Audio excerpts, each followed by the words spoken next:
Welcome to the Daily Chronological Bible. My name's Hunter, and we are reading through the Bible in chronological order as a single story. And that story is all about Jesus. We will look at this whole book through the lens of Jesus. It is a revelation of Him, and He has revealed to us the heart of the Father. He has invited us all to participate with Him in the life that He shares with the Father and the Spirit. Today, February 23rd, we are in Leviticus chapters 20 through 22. We are reading through the New Living Translation. Leviticus chapter 20.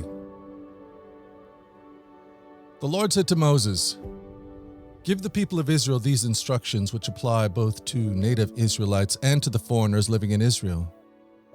If any of them offer their children as a sacrifice to Molech, they must be put to death. The people of the community must stone them to death. I myself will turn against them and cut them off from the community, because they have defiled my sanctuary and brought shame on my holy name by offering their children to Molech. And if the people of the community ignore those who offer their children to Molech and refuse to execute them, I myself will turn against them and their families and will cut them off from the community. This will happen to all who commit spiritual prostitution by worshiping Molech. I will also turn against those who commit spiritual prostitution by putting their trust in mediums or in those who consult the spirits of the dead. I will cut them off from the community. So set yourselves apart to be holy, for I am the Lord your God. Keep all my decrees by putting them into practice, for I am the Lord who makes you holy. Anyone who dishonors father or mother must be put to death. Such a person is guilty of a capital offense. If a man commits adultery with his neighbor's wife, both the man and the woman who have committed adultery must be put to death. If a man violates his father by having sex with one of his father's wives, both the man and the woman must be put to death, for they are guilty of a capital offense. If a man has sex with his daughter-in-law, both must be put to death. They have committed a perverse act and are guilty of a capital offense. If a man practices homosexuality, having sex with another man as with a woman, both men have committed a detestable act. They must be put to death, for they are guilty of a capital offense. If a man marries both a woman and her mother, he has committed a wicked act. The man and both women must be burned to death to wipe out such wickedness from among you. If a man has sex with an animal, he must be put to death, and the animal must be killed. If a woman presents herself to a male animal to have intercourse with it, she and the animal must both be put to death. You must kill both, for they are guilty of a capital offense. If a man marries his sister, the daughter of either his father or his mother, and they have sexual relations, it is a shameful disgrace. They must be publicly cut off from the community. Since the man has violated his sister, he will be punished for his sin. If a man has sexual relations with a woman during her menstrual period, both of them must be cut off from the community, for together they have exposed the source of her blood flow. Do not have sexual relations with your aunt, whether your mother's sister or your father's sister. This would dishonor a close relative. Both parties are guilty and will be punished for their sin. If a man has sex with his uncle's wife, he has violated his uncle. Both the man and the woman will be punished for their sin, and they will die childless. If a man marries his brother's wife, it is an act of impurity. He has violated his brother, and the guilty couple will remain childless. You must keep all my decrees and regulations by putting them into practice, otherwise the land to which I am bringing you as your new home will vomit you out. Do not live according to the customs of the people I am driving out before you. It is because they do these shameful things that I detest them. But I have promised you, you will possess their land because I will give it to you as your possession, a land flowing with milk and honey.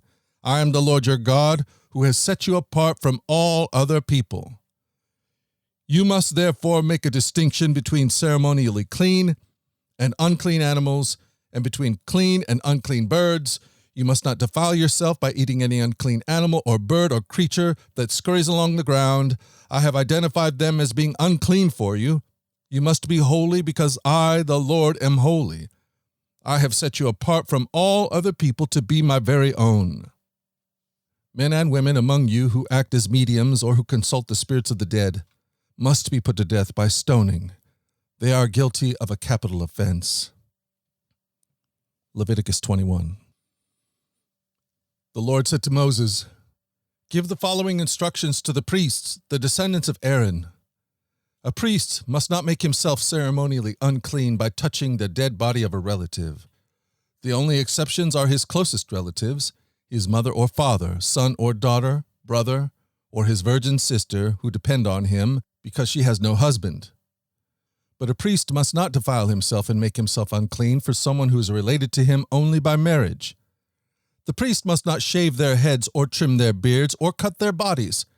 They must be set apart as holy to their God and must never bring shame on the name of God. They must be holy, for they are the ones who present the special gifts to the Lord, gifts of food for their God. Priests may not marry a woman defiled by prostitution, and they may not marry a woman who is divorced from her husband, for the priests are set apart as holy to their God. You must treat them as holy because they offer up food to your God. You must consider them holy because I, the Lord, am holy, and I make you holy. If a priest's daughter defiles herself by becoming a prostitute, she also defiles her father's holiness, and she must be burned to death. The high priest has the highest rank of all the priests. The anointing oil has been poured on his head, and he has been ordained to wear the priestly garments. He must never leave his hair uncombed or tear his clothing. He must not defile himself by going near a dead body. He must not make himself ceremonially unclean, even for his father or mother.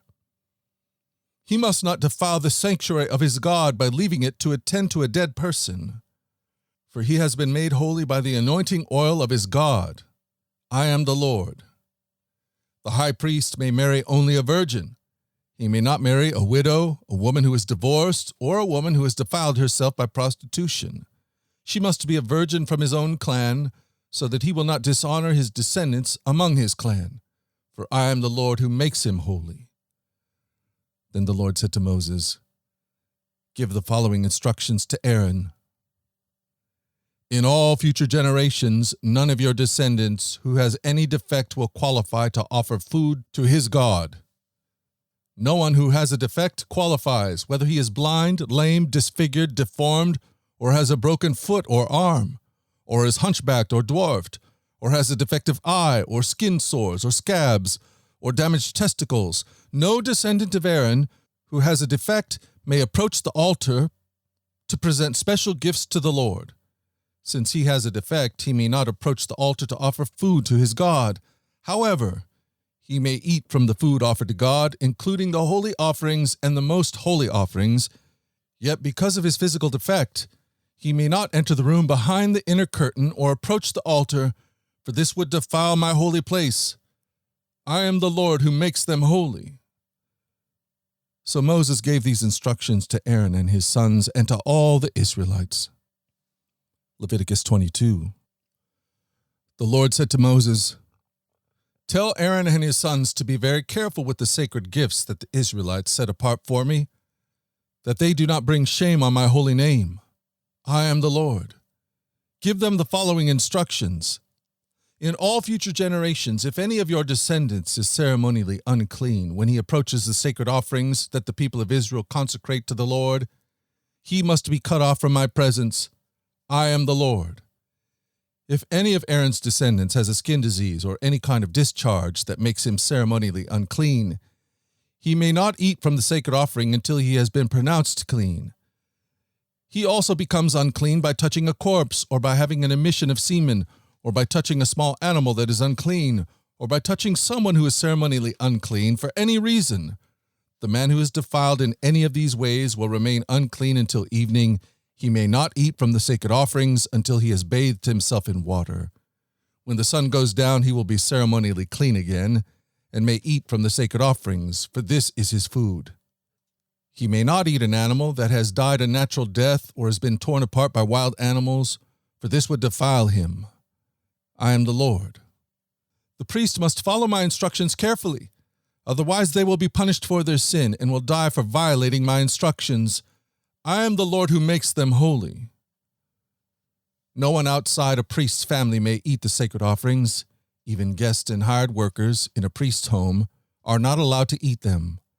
However, if the priest buys a slave for himself, the slave may eat from the sacred offerings, and if the slaves have children, they also may share his food. If a priest's daughter marries someone outside the priestly family, she may no longer eat the sacred offerings. But if she becomes a widow or is divorced and has no children to support her, and she returns to live in her father's home, as in her youth, she may eat her father's food again.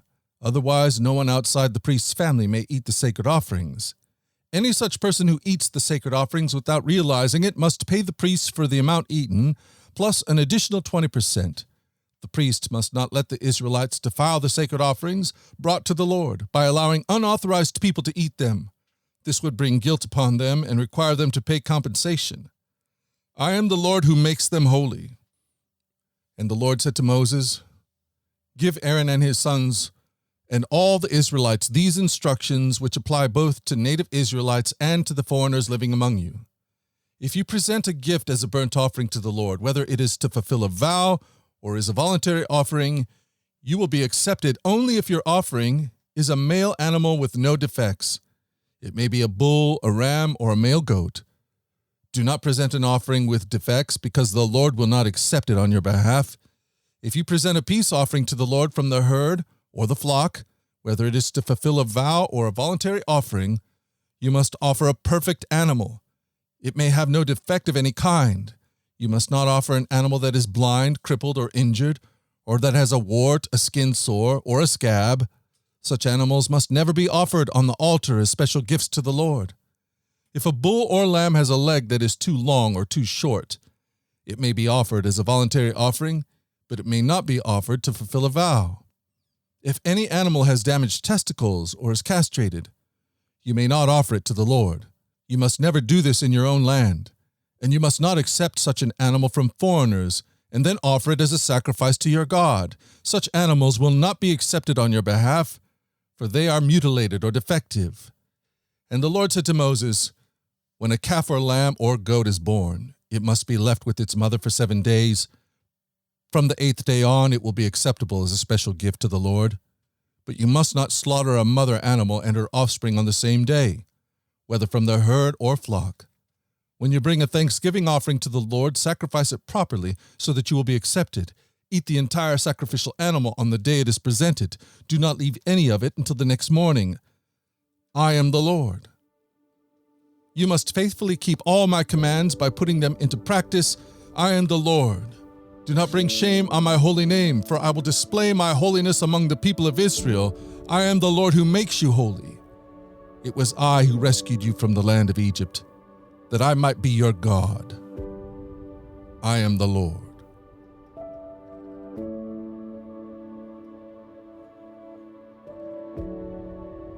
Thank you for joining us at the Daily Chronological Bible. You can find out more about our other podcasts at dailyradiobible.com, where people from all around the world come to join us in this journey through the Scriptures, where we allow the Scriptures to point us to the God who is love, the God revealed to us fully in Jesus. Again, that website is dailyradiobible.com. Until tomorrow, let's go forward in God's joy. Let's let His joy be our strength. And let us always remember this,